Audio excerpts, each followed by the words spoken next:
मनीष छोड़ो ना यार, इस फ्रेंड को साइलेंट बता दो ना। मानसी कॉल कर रही है। रूपाली प्लीज। अच्छा ठीक है।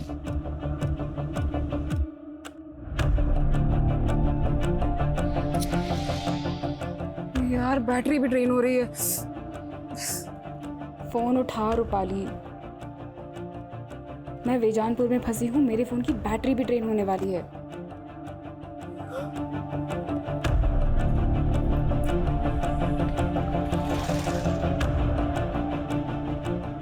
अरे पूरे देश में एक ही नेता का बोलबाला है, अब हर चुनाव होगा उसी के नाम, और उस इंसान को कोई भी नहीं हरा सकता है।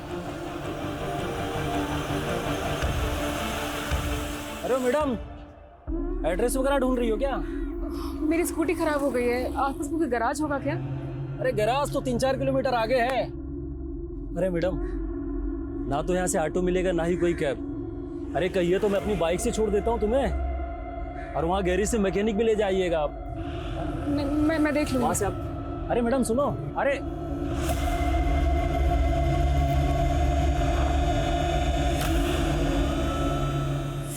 की बैटरी डेड।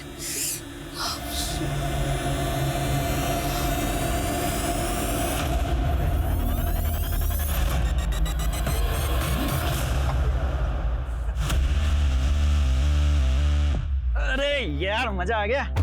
ये ले रुस्तम, तेरा छतरी। ये सही किया तूने गुरु। अरे शाहिद मियाँ, वैसे छतरी तो ठीक है, छतरी वाली कहाँ है? अरे सीधा चल, वो भी मिल जाएगी। चल चल भगा भगा।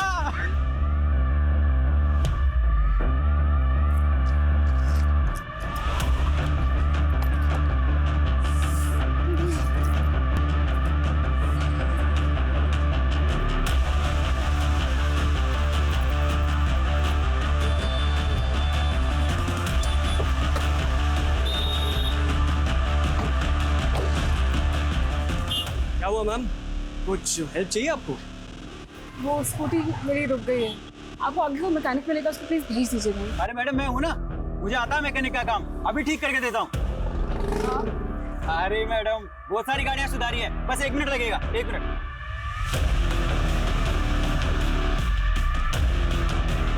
अरे मैडम कुछ नहीं है, आप बैठिए, हम धक्का मारेंगे, स्टार्ट हो जाएगी। Ready ma'am? रेडी? जी। मैडम तैयार?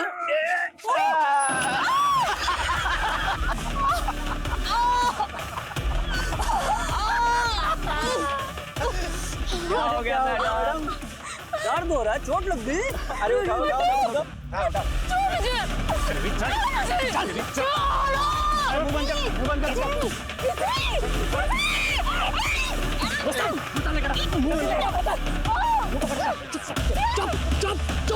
जल्दी ना।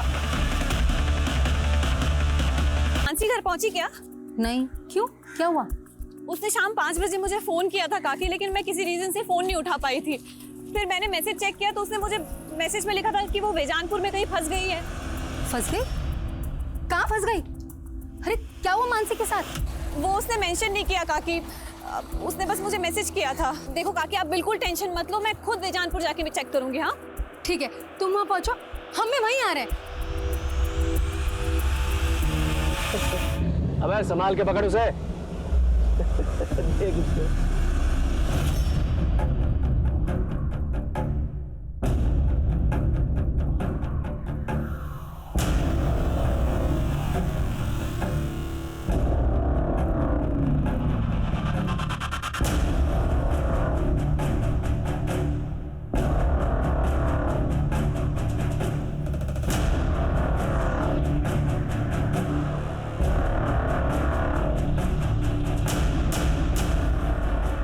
रूपाली, मानसी का कुछ पता चला? मिली क्या वो तुमको? नहीं काकी, मैं वेजानपुर में ही हूँ, मुझे कहीं नहीं मिली मानसी।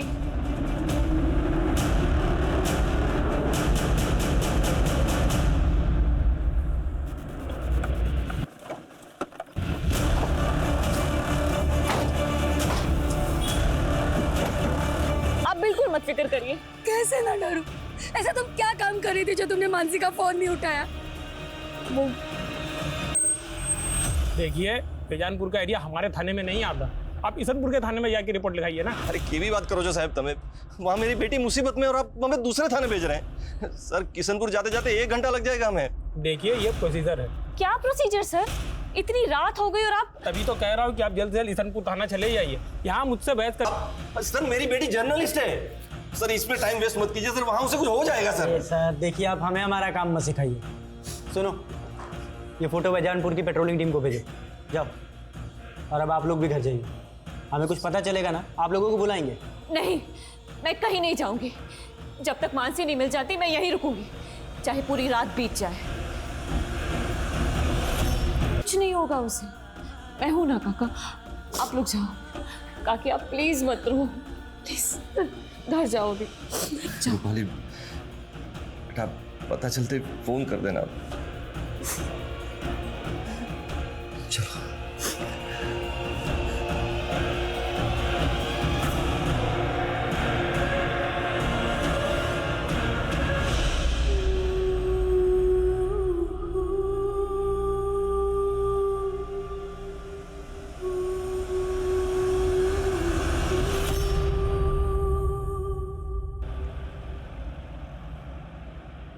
कुछ होगा तो हम आपको बुलाएंगे ना। लेकिन सर कितना टाइम हो गया है सर। सर मानसी का please. Hello, control room Baijanpur road पे एक लड़की की लाश मिली है। Hello, control room Baijanpur road से आगे एक लड़की की लाश मिली है। कौन से एरिया में? बैजानपुर रोड से आगे। ठीक है, आ रहे हैं हम लोग। लोकेशन भेजो।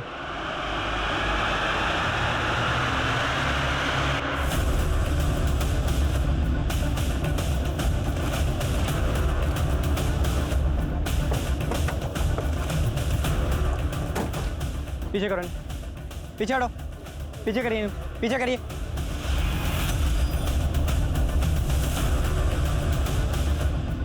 वीडियो बंद करो, बंद करो। मानसी के माता पिता का आक्रोश जल्दी ही जनता का आक्रोश बन गया और जल्दी ही ये केस मीडिया में छा गया। बैजानपुर नाडिया रोड पर पुलिस को एक जर्नलिस्ट की लाश मिली, जिसने कुछ समय पहले ही अपना करियर शुरू किया था। माना जा रहा है कि लड़की का रेप करके उसे पेड़ से टांग दिया गया। लड़की के घर वालों ने कल रात कंप्लेंट दर्ज की थी। उनका कहना है कि पुलिस ने अगर सही समय पे काम किया होता तो लड़की को बचाया जा सकता था।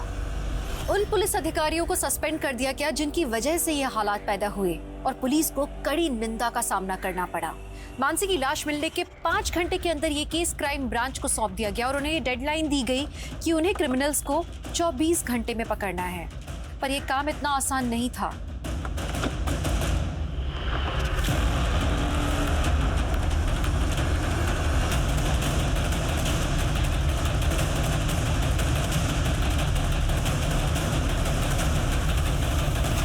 मरीज, मेरी पोस्टमार्टम करने वाले डॉक्टर से बात हुई है। डॉक्टर का कहना है कि लड़की के सर में जो जख्म है उसमें कांच के टुकड़े मिले। इसका मतलब यह है कि लड़की को पहले पीटा गया है, फिर उसके साथ सर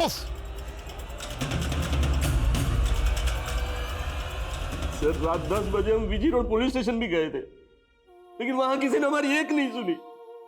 हम 11 बजे इसनापुर पुलिस स्टेशन भी गए थे सर, लेकिन रिपोर्ट लिखने के पहले आधा घंटा तक बिठा के रखा था हमें सर। अगर वहां कुछ किया होता पुलिस ने तो इस वक्त हमारी बच्ची।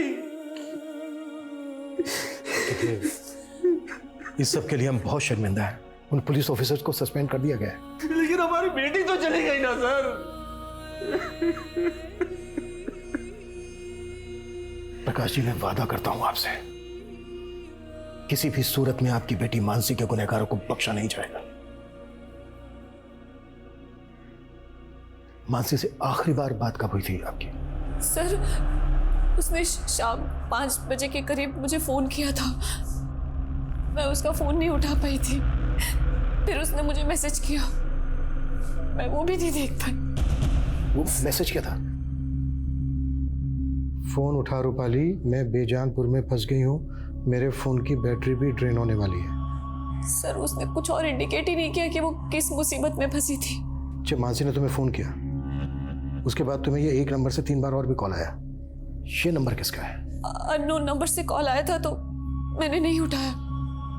फिर मुझे लगा कि शायद मानसी ने फोन किया होगा, तो मैंने कॉल बैक किया, लेकिन वो फोन ही बंद आ रहा था। रूपाली, उस वक्त तुम कहाँ थी जब मानसी का फोन नहीं उठा पाई? वो सर मैं अपने फ्रेंड के साथ थी।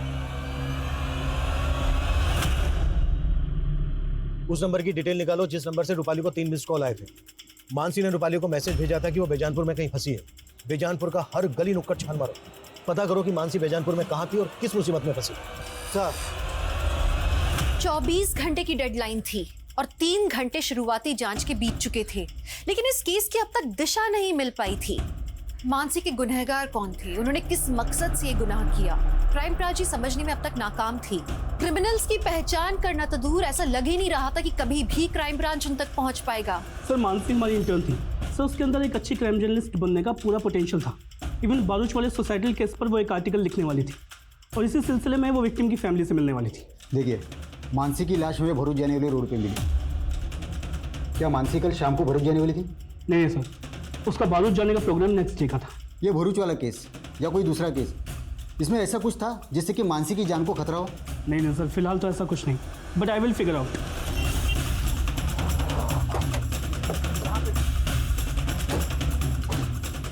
आइए सर। की स्कूटी खराब हो गई हो। लेकिन सर मानसी की लाश हमें जहाँ पे मिली है वो जगह यहाँ से तकरीबन 20 किलोमीटर दूर है। तो जाहिर सी बात है कि यहाँ से लेकर क्राइम सीन तक उसको जबरदस्ती ले जाया गया होगा।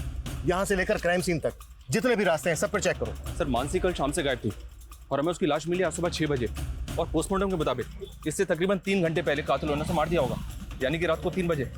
इसका मतलब सर मानसी के कातिल अब तक किसी बिल में जाकर छुप गए होंगे। वो जिस बिल में भी जाकर छुपे हों, हर हालत में हमें उनको ढूंढना है। हो सकता है वो गुजरात से बाहर चले गए हों, राजस्थान, मध्य प्रदेश, महाराष्ट्र, इन सब बॉर्डर पे अलर्ट भेज। कुछ भी सस्पिशियस लगे तुरंत मुझे उसकी रिपोर्ट मिलनी चाहिए। इस इलाके के जितने भी उठाए गए हिस्ट्री शीटर्स सबको राउंड अप करो। जल्द से जल्द हमें ये केस क्लोज करो।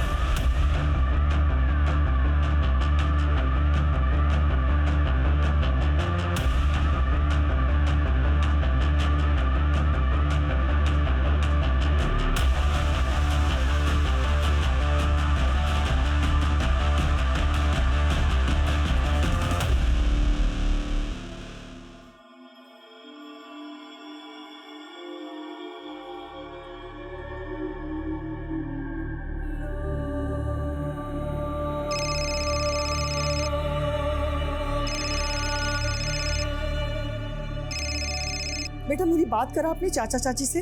वो इस हालत में नहीं है माँ, और इतना सब कुछ हो जाने के बाद भी तुम यहाँ नहीं आई। बेटा मैं वहां आऊंगी इसीलिए तो फोन किया। अच्छा ये बता ये सब हुआ कैसे, और पुलिस क्या कह रही है? हाँ साहब, इस लड़की को मैंने यहाँ देखा था, ये ऑटो गैरेज का पता पूछ रही थी। मेरी स्कूटी खराब हो गई है, आसपास कोई गैराज होगा क्या? अरे गैरेज तो 3-4 किलोमीटर आगे है मैडम, और मैंने उससे कहा गैरेज काफ़ी दूर है, फिर वो चली गई थी साहब। यहाँ से थोड़ी दूरी पर स्कूटी मिली हमें उसके। कुछ ना कुछ तो देखा होगा तुमने? नहीं साहब, मैंने कुछ नहीं देखा, और इसके अलावा मैं कुछ जानता भी नहीं था। पंकज ये देखो,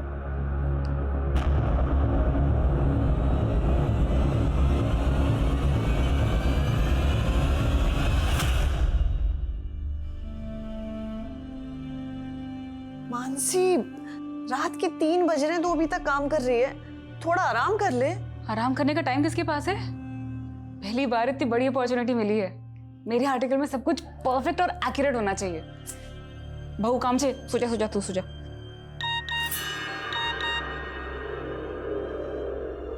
इतनी रात को किसका मैसेज आया तेरे पास? अब वो फालतू मैसेज है।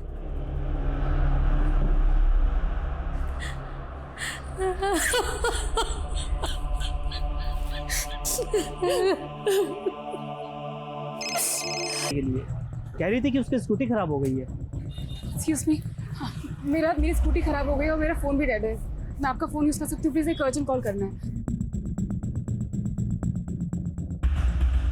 सर इसके बाद वो यहाँ से चली गई, इसके बाद वो कहाँ गई ये मुझे आइडिया नहीं। अच्छा भैया, हेलो सर, ये बीजनपुर नाडिया रोड पे एक लड़के की लाश मिली है और लाश के साथ इसकी बाइक भी है। चौंकाने वाली बात यह सर कि इस बाइक को भी ठीक उसी तरह से झाड़ियों में छिपाया गया था जैसे मानसी की स्कूटी को छिपाया गया था। लेकिन इस लड़के की लाश का मानसी के रेप और मर्डर केस के साथ क्या कनेक्शन है? सर इस लाश की कंडीशन देखकर लग रहा है कि इस लड़के का मर्डर शायद कल हुआ होगा, वो भी उसी रूट पे जहाँ से मानसी गायब हुई। हो सकता है सर कोई कनेक्शन हो। लड़के की शनाख्त हुई? या सर, बाइक के नंबर से पता चला है कि इसका नाम विशाल है और बाइक के रजिस्ट्रेशन पेपर पे पालिका बिहार का एड्रेस मेंशन है। इस लड़के को जानती हो? कभी देखा हो मानसी के साथ? नहीं सर, मैं नहीं जानती ये कौन है। इसका नाम कुणाल है। इसी के नंबर से तुम्हें 3 मिस कॉल आई थी। इसको जानती हो?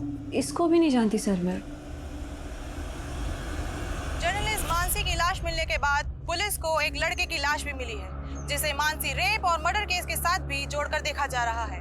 ये अंदाजा भी लगाया जा रहा है कि शायद वो लड़का उन क्रिमिनल्स के साथ भी जुड़ा हो, और ये भी हो सकता है कि मानसी को भी वो जानता हो।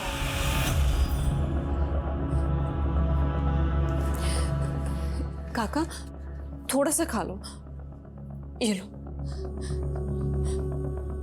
काका प्लीज खा लो थोड़ा सा। काकी भी नहीं खा रहे। बस बस बस, ये लीजिए।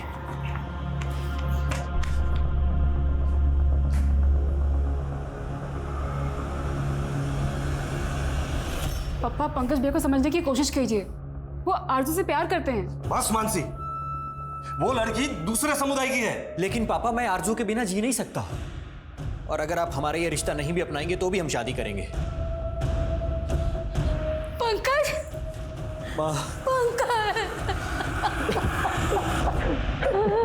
हमारी मानसी, माँ, हमारी मानसी के साथ ये सब कैसे हो गया?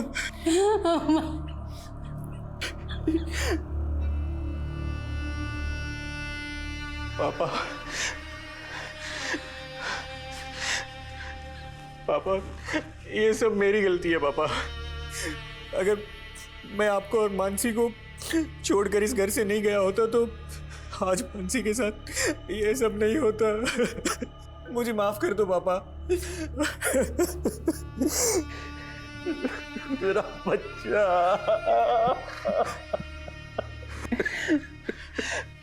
पापा, किसने किया हमारी मानसी के साथ ये सब? पता नहीं बेटा, मुझे तो कुछ समझ में नहीं आ रहा है।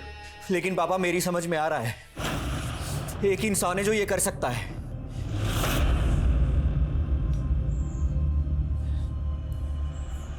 क्या सोच रहे हो ओमकार? अरे वही कि तुम्हारे देवर के दिमाग में शक का कीड़ा बैठा मेरे खिलाफ, अपनी भड़ास निकालने पुलिस के पास। ऐसा कुछ भी नहीं होगा, अपनी रूपाली है ना वहां पे, वो सब कुछ संभाल लेगी। अरे सरला बहन, तुमको नहीं मालूम है?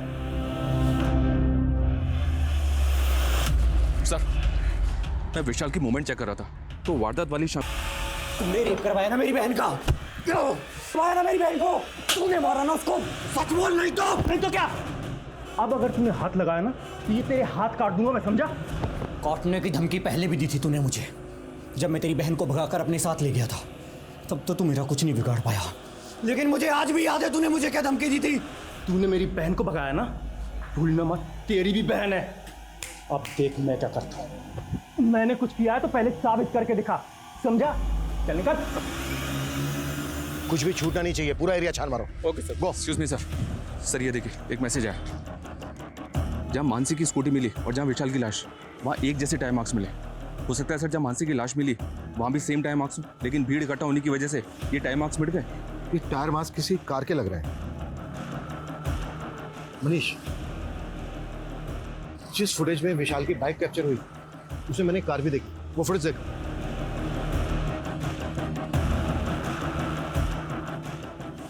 लुक, ऐसा लग रहा है जैसे विशाल किसी कार को फॉलो कर रहे हैं, और ये कार भी उसी डायरेक्शन में जा रही है जिस डायरेक्शन में हमें विशाल और मानसी की लाशें मिली थी, लेकिन कार का नंबर नजर नहीं आ रहा है। मनीष सर, उस रास्ते पे आगे जहां जहां सीसीटीवी है सब फुटेज निकलवाओ, क्विक। Okay sir. पापा, आज तो मैं आपको हरा के ही रहूंगी। अच्छा। अरे जेकब, तुम तो दिल्ली से 1 हफ्ते बाद आने वाले थे, फिर अचानक कैसे लौट आए? अरे मीटिंग कैंसिल हो गई ना, इसलिए आना पड़ गया। हमारा रुक के भी क्या करता।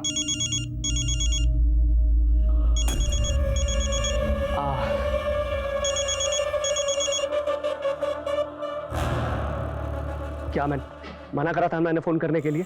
मिलना है तुमसे, हमें हमारे हिस्से का पैसा चाहिए। बाहर में क्या तेरा हिस्सा? देख पहले मामला शांत हो जाने दे, अकल है कि नहीं कुछ?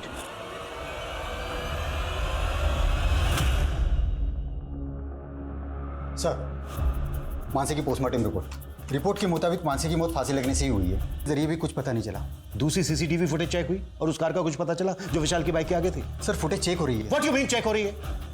मालूम है ना हमारे पास टाइम नहीं है, 10 घंटे बीत चुके हैं, अब हमारे पास सिर्फ और सिर्फ 14 घंटे बचे हैं। सर, मानसी के भाई पंकज ने फरीद नाम के एक आदमी पर अपना शक जताया। कौन फरीद? साहब उस पंकज का दिमाग खराब हो गया साहब। मैंने उसकी बहन के साथ कुछ भी नहीं किया, सच कह रहा हूँ साहब, सच कह रहा हूँ। और खुंदक तो थी ना तुझे पंकज से, क्योंकि उसने तेरी मर्जी के खिलाफ तेरी बहन आरजू से शादी की थी। देख अभी भी वक्त है, सच बोल दे, नहीं तो साहब मैं सच कह रहा हूँ, मैंने कुछ नहीं किया, सच कह रहा हूँ साहब। ठीक है, जा जा जा जा। विशाल नजर रखो इसमें, मुझे इसकी एक एक डिटेल चाहिए।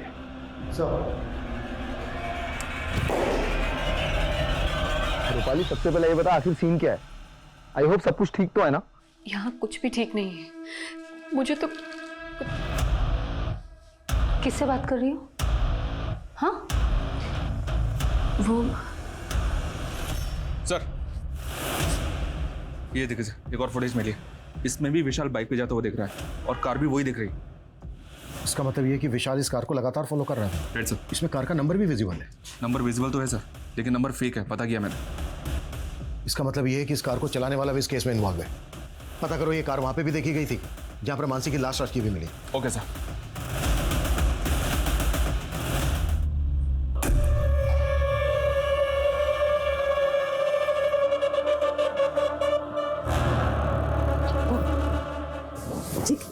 मिस हो रही है, जग जाएगी।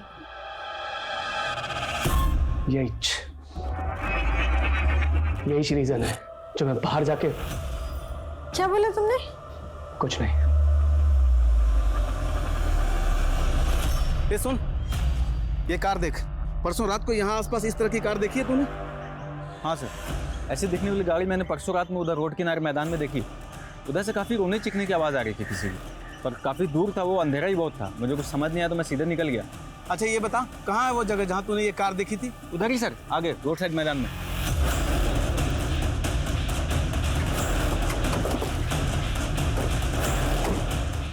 सर यहीं पे देखी थी उसने। यहाँ पे? जी सर, यहीं पे लगी थी गाड़ी।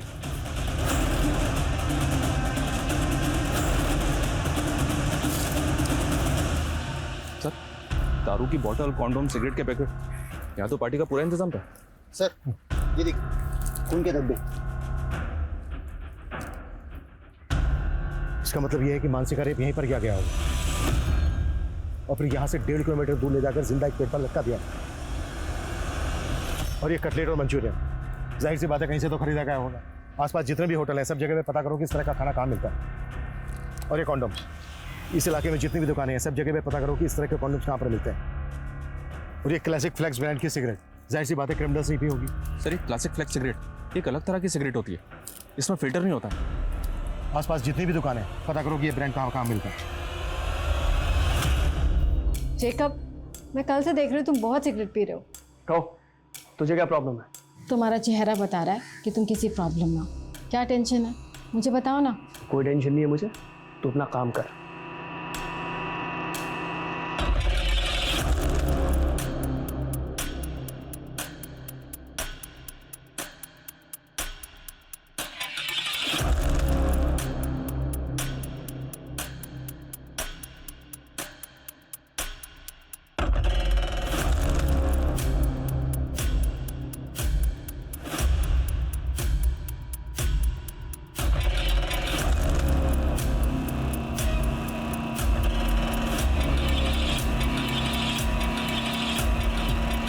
त्रिवेदी 20 घंटे बीत चुके हैं, हमें सिर्फ 24 घंटे की डेडलाइन मिली थी, मालूम है ना तुम्हें? हमारी कोशिश जारी है सर, लेकिन क्रिमिनल्स तक पहुंचने की अभी तक हमारे पास कोई लीड नहीं है। हम ये तक नहीं जानते कि वो दिखते कैसे हैं। अब इतने शॉर्ट पीरियड में उन तक पहुंचना थोड़ा मुश्किल होगा sir. Trivedi fast fast. Okay sir.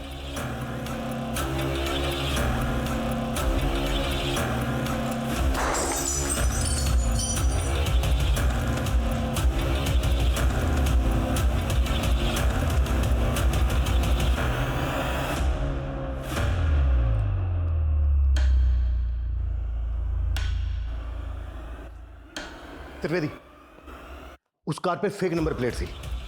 इस बात के पूरे चांसेस हैं कि वो कार चोरी की हो। रिसेंट टाइम में जिन जिन थानों में जितनी भी कार चोरी होने की कंप्लेंट फाइल हुई है उन सब की डिटेल मुझे चाहिए, क्विक। क्राइम ब्रांच हर दांव खेल रही थी लेकिन हर कोशिश नाकाम नजर आ रही थी। क्रिमिनल्स को 24 घंटे के अंदर पकड़ने की डेडलाइन भी क्रॉस हो चुकी थी और क्राइम ब्रांच अत्यंत प्रेशर में काम कर रही थी, क्योंकि अब ये मांग की जाने लगी थी कि केस उनसे छीनकर सेंट्रल इन्वेस्टिगेटिव टीम को दे दिया जाए। ये सवाल अब तक बरकरार था कि क्या मानसी को कभी भी इंसाफ मिल पाएगा। इस तरह का कोई लड़का या इस नंबर की कोई कार देखी है तुम लोगों ने? क्यों सर? Thank you sir. पिछले एक हफ्ते में आसपास के एरिया से 5 कारें चोरी की गई हैं। इनमें से एक कार उसी ब्रांड की है जो मैं क्राइम सीन पे मिली थी। और सर, क्राइम सीन पे जो कार मिली थी उसका रंग सिल्वर था और चोरी की गई इस कार का रंग भी सिल्वर है। कार चोरी होने के बाद क्या इन्वेस्टिगेशन हुई? चोर का कोई क्लू? नहीं सर, चोर का कोई क्लू नहीं मिला, क्योंकि जहां से कार चोरी की गई थी वहां पे कोई सीसीटीवी नहीं था। हाँ, लेकिन जो टीम इन्वेस्टिगेशन कर रही थी उससे एक इन्फॉर्मेशन मिली है कि इस एरिया से पिछले 6 महीने में 23 कारें चोरी की गई साहब। कार चोरी करने वाले गैंग का केस एक दिल्ली में भी आया था। वो गैंग इतना एक्सपर्ट था कि कॉपर के तार से कार के लॉक खोल लेता था, फिर उन कारों को नेपाल बॉर्डर पे ले जाता था। नेपाल का ग्रोह उन कारों को नेपाल ले जाता था। दिल्ली का गैंग तो पकड़ा गया, लेकिन नेपाल के ग्रोह का कुछ पता नहीं चला। हो सकता है नेपाल के उसी ग्रोह ने गुजरात के किसी गैंग के साथ डील कर ली है चोरी की कार खरीदने की।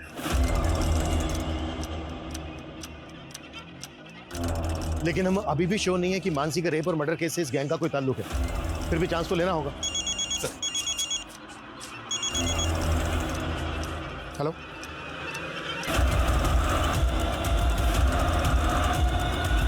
कार चोरी करने वाले गैंग का पता करने के अलावा पुलिस को अब एक ऐसे लड़के का पता चला था जिसने कुणाल की शॉप से उस ब्रांड की सिगरेट खरीदी थी जिसके सिगरेट बड्स क्राइम सीन पे मिले थे। लेकिन इतनी सी जानकारी उसे गुनहगार साबित करने के लिए काफी थी, पर कहीं पुलिस इन्वेस्टिगेशन की दिशा से भटक तो नहीं रही थी। इसे देखा है कहीं पे? आए तो जेनिफर के घर में आता जाता रहता है।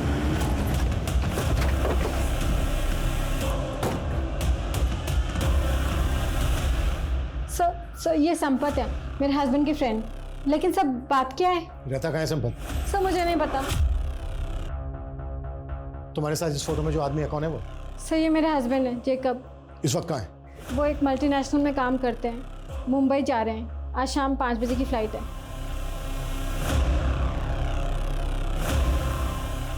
नंबर दो जैकब का। क्या बात है यार, अरे मजा आ गया। वैसे एक बात है, इस बार ना चोरी की इस गाड़ी के साथ हम भी नेपाल में घुस जाएंगे। सुना है वहां की कांची बहुत है।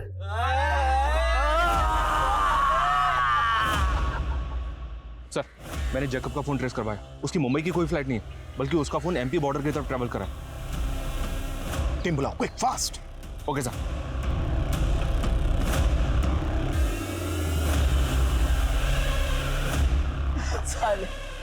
सिगरेट की तलब लगती रहती है।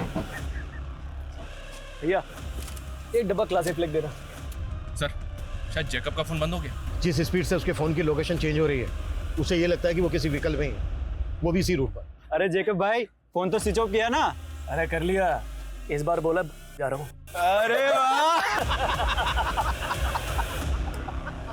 बहुत जल्दी है भाई को। सर, जैकब तो पीछे खड़ा है। गाड़ी थोड़ा आगे लेके जाओ, फिर टर्न लो। Turn turn turn turn. अरे बाप रे, अरे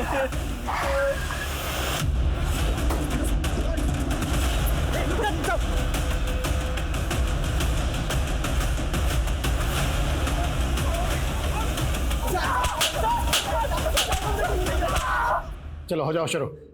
बोलो। वो लड़की अपनी स्कूटी जेजे रोड पे पार्क करती थी, वही पास में उसका ऑफिस था।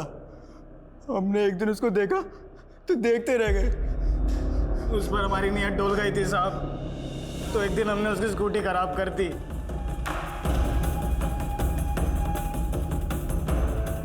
आ जाओ, लोहा गर्म है।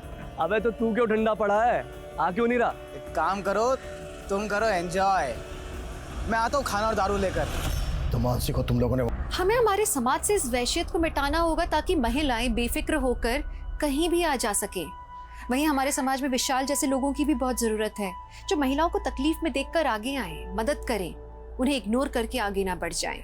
विशाल अगर वक्त रहते पुलिस को बता देता तो विशाल और मानसी दोनों की जिंदगी बच सकती थी। खैर, पुलिस ने विशाल की बहादुरी के लिए उसे ब्रेवरी अवार्ड देने का निर्णय लिया और उसके परिवार को इस अवार्ड से सम्मानित किया गया। आप सुरक्षित रहें, सतर्क रहें। इस आशा के साथ मैं दिव्यांका त्रिपाठी दहियाब लेती हूँ आपसे विदा। फिर मिलूंगी क्राइम पेट्रोल सतर्क की एक नई और सच्ची कहानी के साथ। जय हिंद।